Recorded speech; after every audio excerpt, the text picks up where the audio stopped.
태양계의 가장 큰 미스터리 중 하나는 과연 9번째 행성이 존재하는가 하는 것입니다.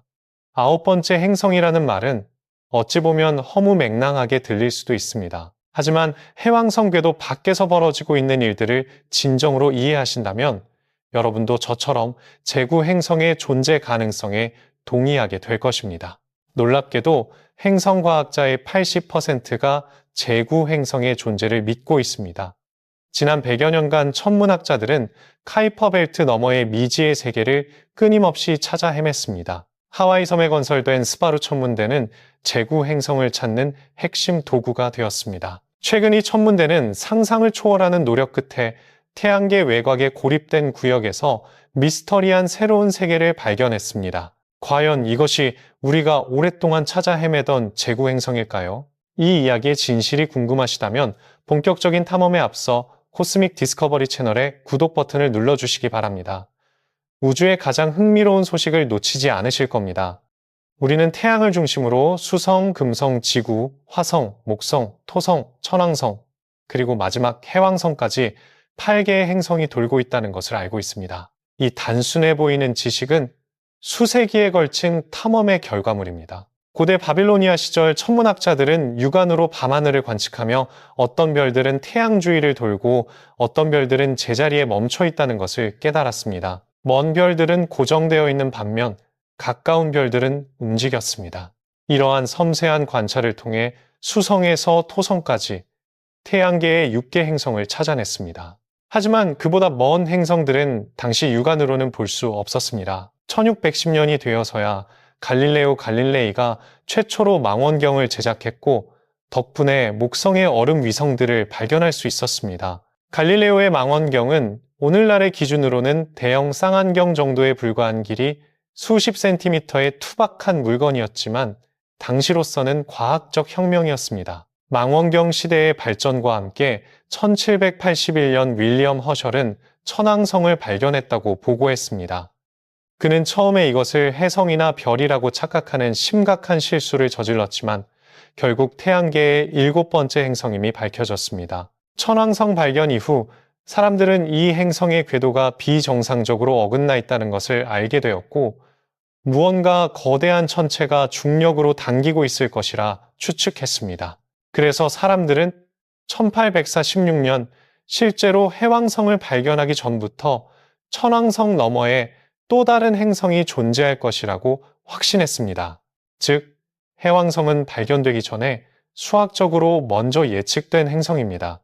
해왕성 발견 이후에도 그 너머에 또 다른 행성이 있을 것이라는 추측은 계속되었습니다. 가장 유명한 이론은 먼 곳에 있는 행성이 천왕성과 해왕성의 궤도에 영향을 미치고 있다는 것이었습니다. 퍼시벌 로웰은 광범위한 계산 끝에 제구 행성의 예상 궤도와 위치를 예측했고 1906년부터 대대적인 탐색을 시작했습니다. 그리고 24년간의 탐색 끝에 놀라운 결과를 얻었습니다.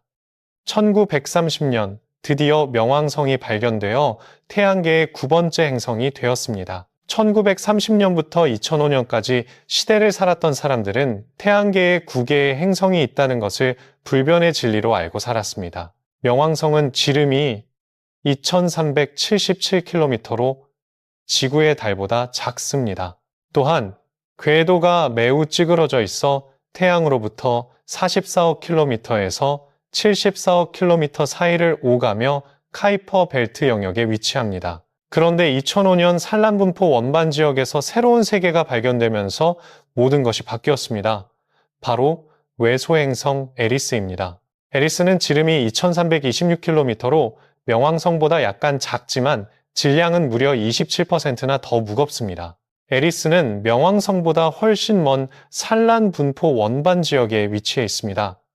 과학자들은 에리스나 명왕성 같은 천체들이 생각보다 훨씬 흔하다는 것을 깨닫게 되었습니다. 그리고 역사상 처음으로 행성의 정의가 재검토되었습니다. 결국 2006년 국제천문연맹 총회는 명왕성의 행성 지위를 박탈하고 에리스와 함께 외소행성으로 분류했습니다. 하지만 탐색은 멈추지 않았습니다. 2014년 세드나와 2012 VP113 그리고 2007 TG442와 같은 해왕성 바깥의 얼음 천체들이 발견되면서 제구 행성 개념이 다시 떠올랐습니다. 이들의 궤도는 기이하게도 태양계 행성 평면에 대해 한쪽으로 30도 기울어져 있었습니다. 이것은 결코 우연의 일치가 아닙니다. 분명 무언가 거대한 것이 중력으로 이 천체들을 조종하고 있는 것입니다. 2016년부터 제구 행성 사냥이 본격적으로 시작되었지만 아직 뚜렷한 성과는 없었습니다. 그런데 최근 과학자들은 태양계 외곽의 고립된 구역에서 뜻밖의 새로운 세계인 2023 KQ14를 발견했습니다. 2023 KQ14는 2023년 5월 16일 하와이의 스바루 망원경에 의해 처음 포착되었습니다. 암모나이트라는 별명을 가진 이 천체는 해왕성 바깥에 위치하며 극도로 넓은 타원형 궤도를 가지고 있습니다. 가장 가까운 근일점에서도 태양에서 65.9천문단이 떨어져 있지만 가장 먼 원일점에서는 무려 438.1천문단이나 떨어져 있습니다. 이것은 매우 찌그러진 타원형이며 태양을 한 바퀴 도는데 4천년이나 걸립니다. 이것은 우리 태양계에서 발견된 4번째 세드나족 천체입니다. 세드나족이란 해왕성 바깥에 있으면서 수백에서 수천 천문 단위에 달하는 극도로 먼 궤도를 가진 천체들을 말합니다. 지금까지 우리 태양계에서 발견된 세드나족 천체는 세드나와 2012 VP113, 그리고 렐레아쿠 호누아와 이번에 발견된 2023 KQ14까지 단사계뿐입니다. 비록 궤도가 매우 찌그러져 있고 제구 행성이 있을 것으로 예상되는 구역에 있지만 정확히 말하면 이것은 행성이 아니라 외소 행성입니다. 밝기를 토대로 추정한 크기는 210km에서 380km 정도로 행성 기준에는 턱없이 작습니다.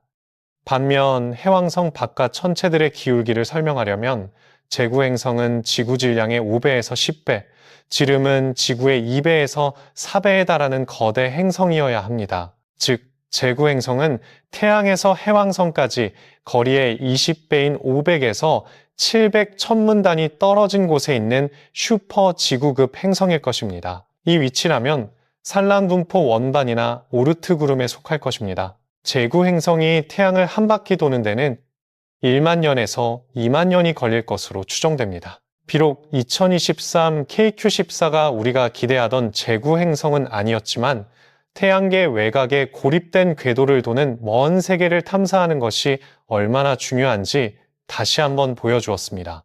이러한 발견은 카이퍼 벨트 너머의 천체 목록을 확장할 뿐만 아니라 아직 정체가 밝혀지지 않은 제구 행성의 중력 지배에 대한 증거를 더욱 강화해 줍니다.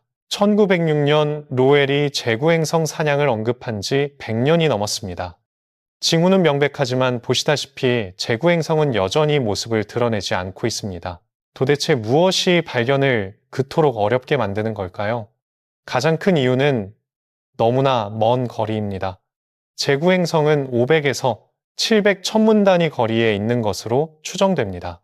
이 거리에서는 태양빛이 거의 반사되지 않아 현재의 망원경으로는 감지하기가 매우 어렵습니다. 게다가 공전 주기가 1만 년에서 2만 년이나 되는 데다 궤도 경사각도 심해서 아주 오랜 시간 동안만 관측 가능합니다. 따라서 장기적이고 끈기 있는 관측이 필요합니다. 관측의 성공 여부는 망원경 기술에 달려 있습니다. 스바루 망원경은 제구 행성 사냥의 주력 도구 중 하나입니다.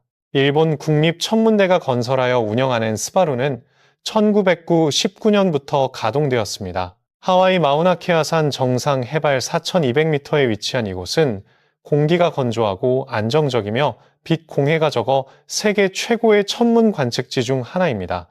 지름 8, 2m의 거대한 주거울을 가진 스바루는 카이퍼벨트와 산란 분포 원반에 희미한 빛까지 포착할 수 있습니다. 특히 시야가 넓은 단일 거울 덕분에 기존 망원경보다 훨씬 넓은 하늘을 한 번에 촬영할 수 있다는 장점이 있습니다. 스바루에는 하이퍼 슈프림 캠이라는 고해상도 카메라 시스템이 장착되어 있어 제구 행성처럼 느리고 희미한 물체를 찾는 데 최적화되어 있습니다. 뛰어난 감도와 정밀도 덕분에 스바루는 카이퍼벨트 천체들의 궤도 데이터를 수집하고 유력한 후보들을 추적하는 데 큰 공헌을 했습니다. 2023 KQ14의 발견 역시 이 망원경이 이뤄낸 놀라운 성과 중 하나입니다. 스바루가 하와이의 밤하늘을 지키는 매의 눈이라면 칠레에서는 미국의 베라루빈 망원경이 태양계 외곽을 주시하며 제구 행성의 흔적을 쫓고 있습니다. 베라루빈 천문대는 8.4m의 주거울과 무려 32억 픽셀의 해상도를 가진 거대한 카메라 시스템을 갖추고 있습니다. 베라루빈은 며칠마다 남반구 하늘 전체를 촬영할 수 있습니다. 이를 통해 태양계 끝자락에서 천천히 움직이는 희미한 물체들을 찾아낼 수 있을 것입니다. 그리고 우리 시대의 강력한 조력자인 인공지능 AI도 빼놓을 수 없습니다. 인공지능은 방대한 데이터를 단 몇 초 만에 거의 완벽한 정확도로 처리할 수 있습니다. AI는 수백만 장의 사진을 샅샅이 뒤져 제구 행성의 흔적일지도 모르는 작은 점들을 찾아내고 있습니다. 제구 행성을 찾는 여정은 단순한 관측이 아니라 기술과 수학, 그리고 인공지능의 정교한 합작품이라고 할 수 있습니다. 만약 어느 맑은 날 제구 행성이 발견된다면 그것은 21세기 가장 위대한 발견이 될 것입니다. 태양계 지도는 다시 그려질 것이며 해왕성 궤도 밖에는 새로운 행성이 추가될 것입니다. 이는 단순히 행성의 숫자가 늘어나는 것을 넘어 우주의 광활함에 대한 근본적인 질문을 던지게 될 것입니다. 우리가 가장 잘 안다고 생각했던 태양계조차 이런 거대한 비밀을 품고 있다면 저 광활한 우주에는 무엇이 있을지 상상조차 할 수 없습니다. 하지만 다른 가능성도 있습니다. 제구 행성이 발견되지 않는 이유는 애초에 존재하지 않았기 때문일 수도 있습니다. 일부 천문학자들은 태양계 외곽 천체들의 궤도 이상 현상이 거대 행성 때문이 아닐 수 있다고 주장합니다. 대신 수많은 작은 물체들의 불규칙한 분포나 관측 데이터의 오차 때문일 수도 있다는 것입니다. 만약 그렇다면 제구 행성을 찾는 이 모든 노력은 먼 하늘의 신기루를 쫓는 것일지도 모릅니다. 여러분은 어떻게 생각하십니까? 어느 쪽 주장에 표를 던지시겠습니까? 혹시 미스터리한 제구 행성을 찾을 다른 아이디어가 있으신가요? 흥미로운 의견을 댓글로 남겨주시기 바랍니다. 오늘 영상을 끝까지 시청해 주셔서 감사합니다. 더 흥미롭고 매혹적인 우주 이야기를 놓치지 않으시려면 채널 구독과 알림 설정을 잊지 마시기 바랍니다. 그럼 다음 영상에서 뵙겠습니다. 안녕히 계십시오.